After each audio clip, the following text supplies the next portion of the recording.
Welcome. In this session, we would solve some of the questions which were asked in your NET paper 1, the exam that was held in the January across various sets, right?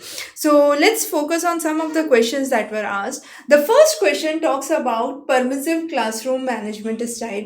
Now, permissive classroom management style is a kind of managing the classroom with little support which is given to the student, but a lot of autonomy. Now this actually allows the student to have more freedom, more choice to take a correct decision, but sometimes if it is not well structured, it can create chaos in the classroom. So some of the important aspects of permissive classroom structure include it's restrictive because it involves certain rules and regulations and close supervision. It is actually punitive because if a misbehavior is there, there can be punishment which could be imposed. So it has considerable autonomy, but on the other hand, it has certain restrictions as well. But more importantly, since it has autonomy, it encourages the students to think independently and develop creative pursuits. The next is which of the following is correct about inference and the kinds. Now, we already know the arguments can be either deductive or inductive. As we have seen ISG, in inductive we move from specific to general, right? So, deductive, there is a certainty we can say, which is are marked in it. The premises, if are true, in that case the conclusion would also be true, and it is evaluated based on the validity, whether the conclusion logically follows or not, right? So deductive arguments are valid or invalid. So the first statement is incorrect. Inductive arguments, on the other hand, are known for its strength.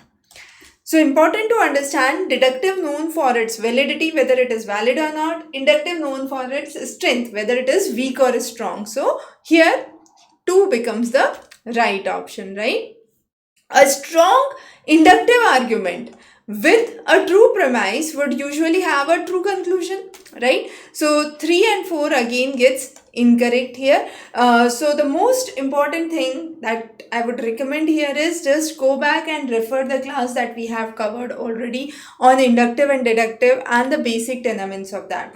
The next important question is air quality index, AQI. Every time it is being asked, and this time there was a little variation in the question, but the content remained more or the same. Now, what are the 8 major pollutants that are identified under AQI? We will first understand that. So, particulate matter 2.5, particulate matter 10, nitrogen dioxide, sulfur dioxide, carbon monoxide, ozone, ammonia, and lead. These are the ingredients. Now, from here, we have carbon monoxide, nitrogen dioxide, ozone, which is given. So A, B and E are for sure correct. Now you have to identify which one could be a possible one from C and D, because otherwise there is no other choice that matches here, right? So this goes incorrect, this goes incorrect. You have the only option which is left here, obviously. So here we would have benzene, benzoapyrene. Now this is a this actually is a air toxic and therefore is accounted under AQI index, right? The next is which of the theorists relates to which of the disciplines, right? So Charles Darwin gave the theory of evolution. So biology we can relate with Charles Darwin. So here biology and Charles Darwin is the right match, correct?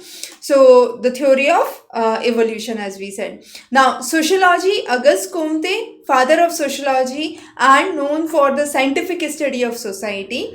If we talk about economics, Lasky is a prominent, we could say, political economist who is known for his contribution in the field of political economy. Then in linguistics, Chomsky's theory is very, very important. His works on generative grammar and language acquisition are really important. So if you have a broad idea about certain disciplines, you can actually identify the theorists very easily. A very important question that has been asked. Now, another important question is on paralanguage. Paralanguage is one of the concepts that we have covered extensively, so just go back and refer the video for more information. Now, paralanguage is basically the use of non-verbal elements while you are communicating. So, what is important? How you modulate your voice, what's your volume, what's the pitch of the voice, whether it changes when you are asking a question, when you are passing a statement. So, these kind of things are paralanguage. However, personal space is not considered as part of a paralanguage because this falls under the category of proxemics, right? So it is not under the category of paralanguage, and it's again a non-verbal communication, but it's a separate branch, we could say, for non-verbal communication. And eye communication or eye contact come under kinesics. Now this is another branch of non-verbal but not falls under paralanguage. So paralanguage is non-verbal elements but they accompany the language, so they are part of or they go along with the language. So for example, all of the sudden if my voice goes loud, all of the sudden if I start shouting here, then there would be a change that would be deciphered by the students around, and this is because of the change in the volume, the tone and the pitch. So those are some of the important elements that we have discussed here. So this was about some of the questions that have been discussed here. Don't worry, we'll be coming up with 3 further sets from different sessions, focusing on some of the variety of questions which were asked in your NET paper 1. So you can stay subscribed to the channel for more information, and of course the complete coverage is available in the postal series which is given here. The QR code for the same is also given. Thanks for joining in. Have a wonderful day ahead.